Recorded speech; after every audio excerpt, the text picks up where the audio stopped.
So muli, magandang araw sa inyong lahat. Nandito naman tayo para makapag-aral at makapag-practice ng ating paggawa ng ating Revit.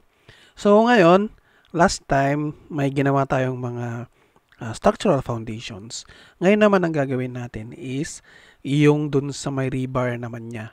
Okay, so dun sa mga rebars ng ating footing is both yung spaces niya is parehas lang naman. Pero pagdating sa mga rebar or yung mga column ties natin saka mga stirrups natin is hindi pare-parehas kasi yung distance nun. So, ano yung gagawin natin ngayon doon para magawa natin? So, let's start. So, meron tayong footing dito na ginawa. So, gagawa tayo ngayon ng column natin. Ito, 300 by 400 na column. Ngayon, para mai-diretso nyo na ganyan, pwede pa rin naman din yung ditong sa gitna ng ating grid yung gagawin, pero gawin na lang natin yung ginawa natin last time na shortcut natin. So, select nyo lang ito.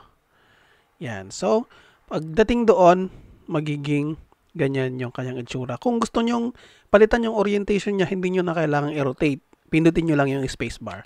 Pag pindot nyo yung spacebar na ganyan, nagbabago-bago yung kanyang rotation. So, ganyan na lang muna, pataas. Okay, and then, click finish. So, nag-warning lagi yan sa Revit kasi ang sinasabi niya is, wala naman dun sa level 1 yung footing. So, ang gagawin niya is, babaon niya yung sarili niya. So, para makita natin yan, i-escape natin dito. Punta tayo dito sa my 3D. Yan. So, nakita nyo, ito yung level 1, yung part na yan. So, ito yung footing niya. So, dito kasi tayo naglagay. So, nag-warning siya kanina para mailagay o ma-attach doon sa footing is nag-automatic na ina-attach na niya agad-agad. Okay? So, dito sa ating east, yan. So, nakita nyo, ito siya. Okay? So, yung height nito ay yung taas nito is nasa negative 2.5. Pero sobrang taas naman ito. So, babaan na lang natin ito ng negative 1.5. Yan. Okay. Ano sabi? Negative 1.5. Move to the bottom of the column. Click. Okay. So, level 1 vertical. Yung base offset niya kasi is negative 2.5. So, ito palitan na lang natin to ng level 2. Apply. Ito is negative 1.5. Okay. Apply. Yan. So, ito is meron na tayong pag measure natin ito at saka ito. So, meron na tayong 1.5 dyan. So, ito yung ating footing. Okay. So, hindi ko na gagawin yung ginawa natin last time dito na maglalagay tayo ng ganyang rebar dito sa footing. Ang gagawin na lang natin is etong dito sa column natin. Okay? Click natin to and then click natin tong rebar. Siguro punta na lang tayo dito sa may level 1. Okay, yan. So, click natin tong column natin and then go to rebar and then magtatanong yan. Click OK nyo lang yan. Basta ang ginamit nyo na template ninyo is structural, lalabas at lalabas itong mga to. Okay? And then, ito yung gagamitin natin, H12. Okay? So, pag click nyo dito sa may column, naggaganyan siya. So, current plane kasi siya, tapos parallel siya dun sa work plane. Ang gagawin natin is hindi siya parallel, perpendicular siya para maging bilog yung ating rebar. So, perpendicular. So, pag nakita nyo bilog na yan, dyan. So, dapat ito is 4. Pero, isa lang muna yung ilalagay ko kasi i-edit pa natin yan. Okay. Okay. And then, gagawa tayo ng ating, ngayon naman, parallel to work plane naman ito. Gagawa tayo hahanap tayo ng ating column ties. Ito. Yan. So, ito yung column ties natin. Okay. Dito sa column ties, same as before, mapapalitan natin itong D60 na to kasi sobrang laki yan. Kasi late lang naman nung column natin. Dito sa edit type, pwede nyong palitan itong hook length. Ito. Edit natin to. And then, standard 135 ata yun. Or dito sa Sysmic. 160. 90. Tignan nga natin. Cancel natin to. 160, 160. Tapos, Sysmic. Strip tie Sysmic 135. Okay. Dito, Sysmic 135. Ito, hook length natin. Sabi natin 100. Okay. Click OK. Apply yon. So, lumiit siya. Okay. And then, yung edit nga natin ulit ito. Material steel bar, model bar. Yung mga column ties natin, kung minsan yung sa mga malilit na columns naman, hindi naman hindi naman 12 mm palagi, di ba? So, palitan natin to ng 10. Ito is 10. Okay, apply natin yan. Click OK para lumiit siya. Yan, lumiit yung ating column. Ito is, anong size nito? Subcut yun. Naging 10. H12. Okay. H12 kasi napalitan. So, kailangan natin i-duplicate ito. And then, magiging H10 siya. Okay. Mayroon ng H10. So, balik natin sa 12. Kasi hindi dapat natin yung ginagalaw. Apply, click, okay. Kasi mapapalitan din ito. So, ito, palitan natin to ng dito na lang H10 yan para 10 mm. Okay, and then ito is H12 para 12 mm siya. So kailangan natin tong i-move ng konti dito sa banda dito. Yan, ngayon ito i-bend kasi natin yan later on dito sa may sa may east natin dito. Hindi nakikita. So, wireframe natin yan. Eto, magbe-bend kasi yan papunta dito. So, bababa natin itong pag ganito. And then, gagawa tayo ng bend niya. Hook at start, none. So, lagay tayo ng 90. Yan, apply natin. Yun. So, i-rotate lang natin ito ng kahit hindi na pala natin i-rotate. Okay lang yun. Tapos H1. H1 naka-block siya, hindi siya na-edit. So dito tayo sa may hook and length natin. 160 standard 90. Standard 90 ba yung nakalagay dun? Okay, standard 90. Edit natin to standard 90. So, ito, palitan natin ng 500. Okay. Apply. Okay. So, yan yon. Ngayon, syempre, pahiwalay kasi yung natin. Yung ito natin. So, ang gagawin natin, i-rotate natin ito.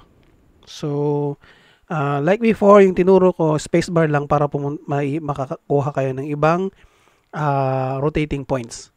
So, spacebar. And then, click nyo dito, and then click nyo dito sa gitna niyan. And then, niro-rotate natin siyang pagganan sa 45. Yan. Okay, ngayon ito, gagawin na lang natin ito, i-mirror na lang natin. Okay? Mirror natin ito, and then pick axis.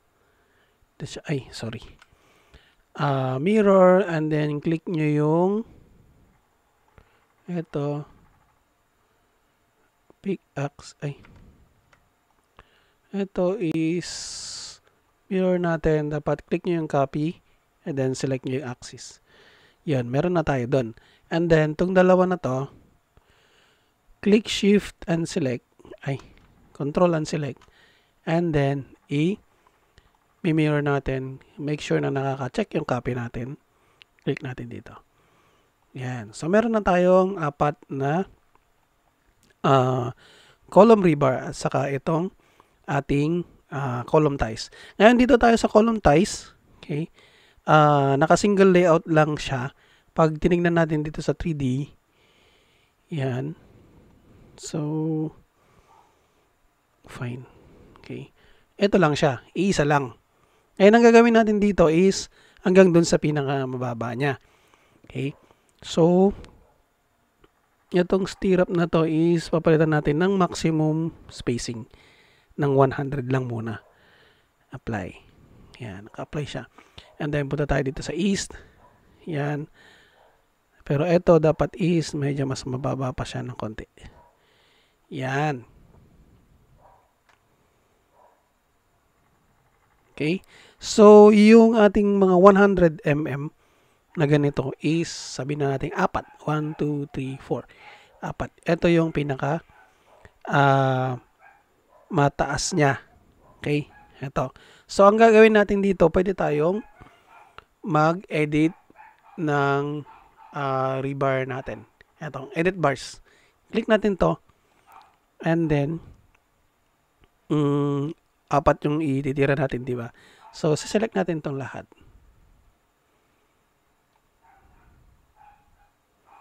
Yan.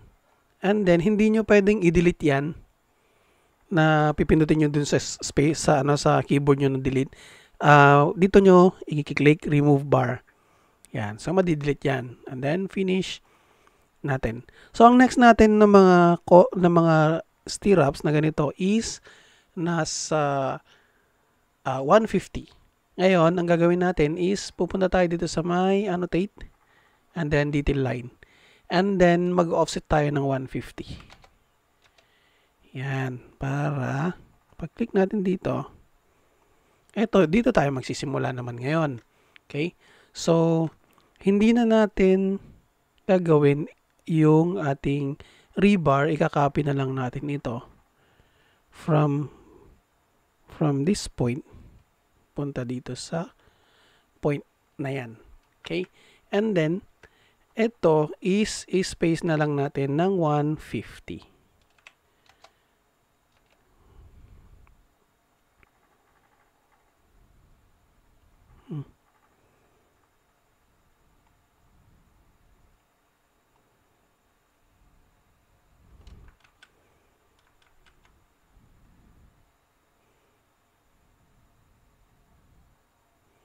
Bakit nagkaganon?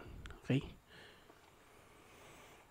Anyway, kung minsan hindi gumagana yung ating ganito, 150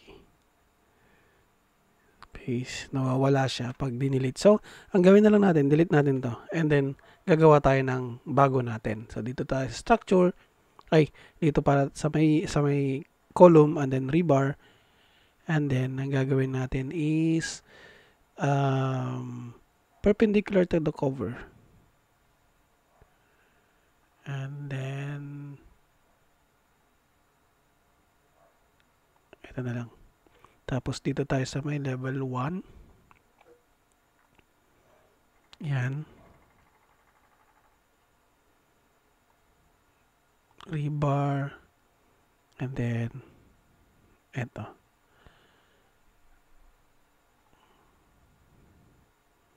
Make sure na parehas sila ng ating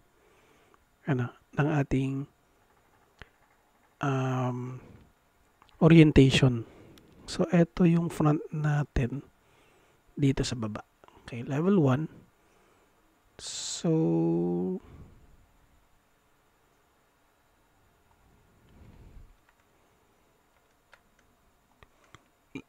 rebar ulit. Then dito. Dito sa baba natin siya ilagay. Yan. And then,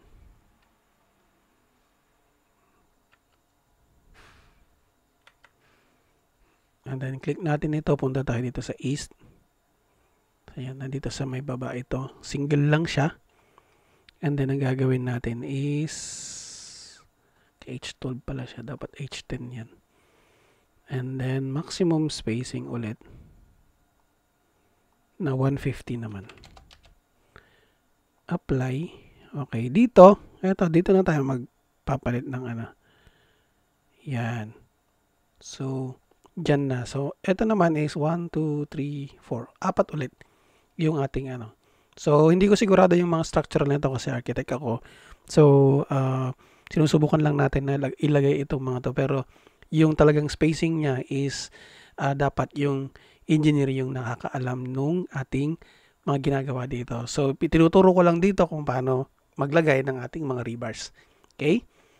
Edit bars ulit tayo dito. Then, apat. 1, 2, 3, 4. Ito naman tayo sa kabila. Yan. And then, remove bar natin yan. So, ito ngayon yung ating 150 na spacing. And then, the rest will be 200 mm na.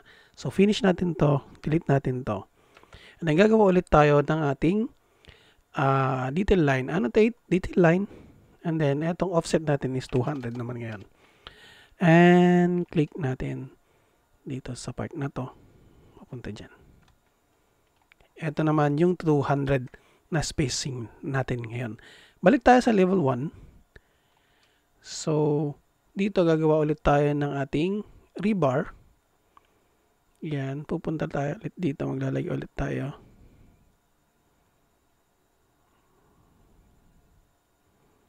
Yan. So, pero, okay. Delete natin to. Dito sa rebar, and then dito dapat iyan. Yan.